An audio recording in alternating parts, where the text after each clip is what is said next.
Hello friends, स्वागत है आपका मेरे यूट्यूब चैनल दीप क्लासेस में, जिसमें हमारा आज का टॉपिक है कामायनी में आधुनिक भावबोध की अभिव्यक्ति।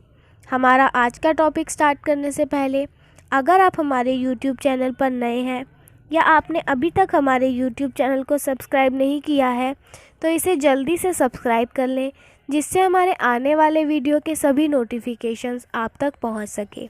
चलिए अब हम अपना टॉपिक स्टार्ट करते हैं।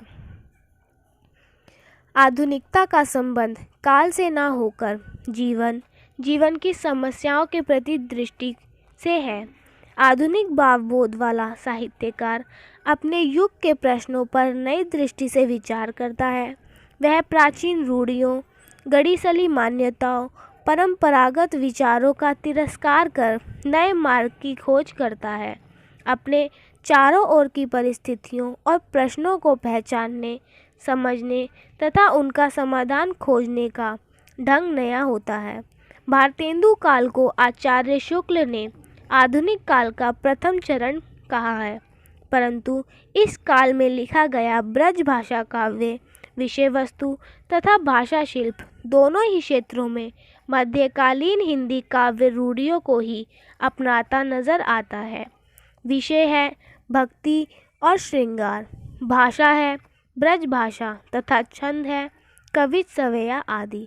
इसके विपरीत कबीर की गणना प्राचीन कवियों में की जाती है, परंतु अभी क्रांतिकारी दृष्टि, आडंबर, पाखंड, अंधविश्वासों उन्हें आधुनिक बोध का कवि कहा जाता है।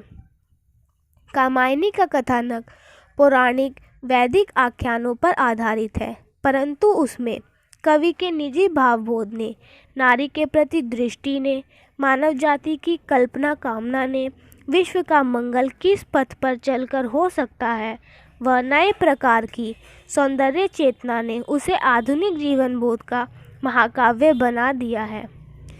चलिए अब हम जानते हैं उन तत्वों के बारे में जिसके कारण कामायनी आधुनिक बोध और नई संवेदना की कृति बन गई है। सर्वप्रथम हमारी दृष्टि कामायनी के कथानक पर जाती है, जिससे स्पष्ट हो जाता है कि वह परंपरागत संस्कृत तथा हिंदी के महाकाव्यों से भिन्न रचना है। उसका कथानक लंबा चौड़ा नहीं है। नायक धीरोधर ना होकर अनेक दुर्बलताओं का पुंज सामान्य पुरुष है। उसमें कोई कथा नहीं कही गई है। वह मानवता के विकास का रूपक है, मानव मन की विभिन्न वृत्तियों का सूक्ष्म विश्लेषण करने वाली कृति है। स्वयं प्रसाद कामायनी के आमुख में लिखते हैं, यदि श्रद्धा और मनु अर्थात मनन के संयोग से मानवता का विकास एक रूपक है तो भी बड़ा भावमय और श्लाघ्य है।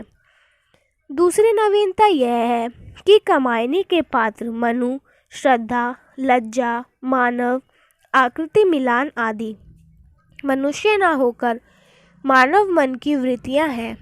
सर्गों के नाम, उनका क्रम मानव की जीवन यात्रा का मनोवैज्ञानिक इतिहास प्रस्तुत करता है।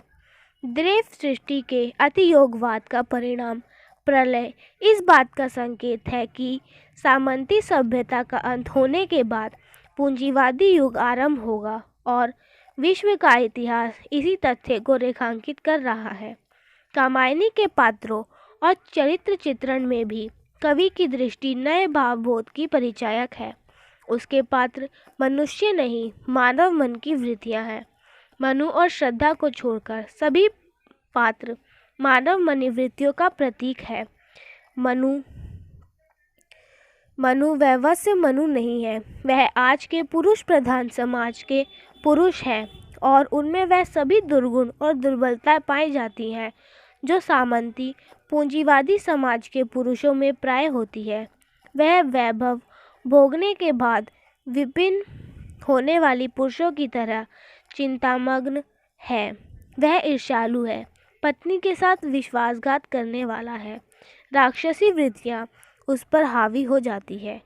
ईड़ा आधुनिक मानव की बौद्धिकता, तर्कशीलता, ज्ञान विज्ञान की शक्ति की प्रतीक है और उसके माध्यम से कवि ने आज के बुद्धिवादी, भौतिकवादी मानव के जीवन की विडंबना का चित्रण किया है।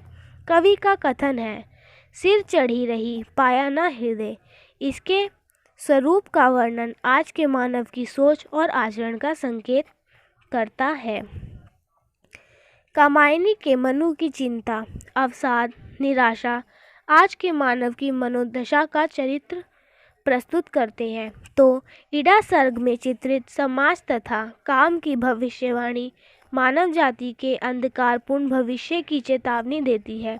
अतः वैदिक आख्यान पर आधारित होते हुए भी कामायनी आधुनिक भावबोध का काव्य है। हिंदी साहित्य के मध्यकाल में समाज और काव्य जगत दोनों में नारी को भोग्या, दासी, पुरुष की अनुगामिनी माना जाता था। आधुनिक काल का आरंभ होते ही ब्रह्म समाज, आर्य समाज के समाज सुधार संबंधी आंदोलन के परिणाम स्वरूप नारी के प्रति दृष्टिकोण बदला। भारतेंदु युग तथा द्विवेदी युग दोनों में नारी के प्रति पुरुष के अत्याचारों, उपेक्षा भाव तथा कठोर व्यवहार को परिणाम स्वरूप उसकी पीड़ा का मार्मिक चित्रण करके उसके गुणों, आदर्श आचरण आदि का चित्रण कर उसे नरकृत शास्त्रों के बंधन से मुक्त कराने के लिए जोरदार अपील दी गई। प्रसाद अपने जीवन में असफल प्रेम के शिकार रहे। उन्होंने नारी की अवमानना, उपेक्षा सही, परंतु ना तो वह तुलसी की तरह नारी निंदा करते हैं और ना ही रीतिकाल के कवियों की तरह केवल उसे काम की पुतलिका मानते हैं। कामायनी की ईड़ा बुद्धि की प्रतीक है, परंतु बाद में श्रद्धा का सहयोग पाकर उसके विचारों एवं जटिल गरिमा से प्रभावित होकर वह भी बदल जाती है। सारांश यह है कि श्रद्धा का व्यक्तित्व कवि की आधुनिक संवेदना का, बौद्धिक चेतना का ही परिणाम है। उसका शरीर, सौंदर्य और यौवन ही आकर्षक नहीं है, उसके चरित्र गुण भी नारी को समुज्वल रूप प्रदान करते हैं। वह ना तो अकेले कर्म पर बल देती है और ना मध्यकालीन विचारधारा की तरह केवल भोग पर। आधुनिक युग मनोविज्ञान का युग है। मनोविज्ञान ज्ञान वृक्ष की सबसे लहलहाती शाखा है, जिसकी सहायता से जीवन की समझ बढ़ी है। मानव की समस्याओं का समाधान खोजा गया है। मानव मनोभावों के विश्लेषण का जो कार्य आचार्य शुक्ल ने अपने मनोविकार संबंधी निबंधों द्वारा किया, वही प्रसाद जी ने अपनी काव्यमयी भाषा में कामायनी में किया। भगवान कामायनी में मनु का आंतरिक अंतर्द्वंद तथा उसके हृदय में उठती गिरती भाव लहरियों का चित्रण भी मनोवैज्ञानिक समझ तथा अत्यंत मनोज्ञ है। कामायनी के मनु के मन में प्रश्न तो उठते हैं, पर वह प्रश्न उसके विचारों, कल्पना तक सीमित रह जाते हैं। वह व्यापक कर्म क्षेत्र में नहीं उतरता। उसका संघर्ष केवल अपनी सत्ता, अपने अधिकार को सुरभित करने तक ही सीमित रहता है। और कामायनी के अंत में जो समाधान प्रस्तुत किया गया है, समरसता तथा आनंदवाद का, वह वैशिष्ट तक सीमित है, समिष्टिगत नहीं। उसे वायवी ही कहा जाएगा। आज के यथार्थ भौतिकतावादी संघर्षशील जीवन में उसका कोई लेना देना नहीं है। फ्रेंड्स, हमारा आज का टॉपिक यही ख़त्म होता है, जिसमें हमने जाना कामायनी में आधुनिक बोध की अभिव्यक्ति के बारे में। अगर हमारा आज का टॉपिक आपको पसंद आया हो तो वीडियो को लाइक एंड शेयर करें और हमारे चैनल को सब्सक्राइब करें। Thank you for watching.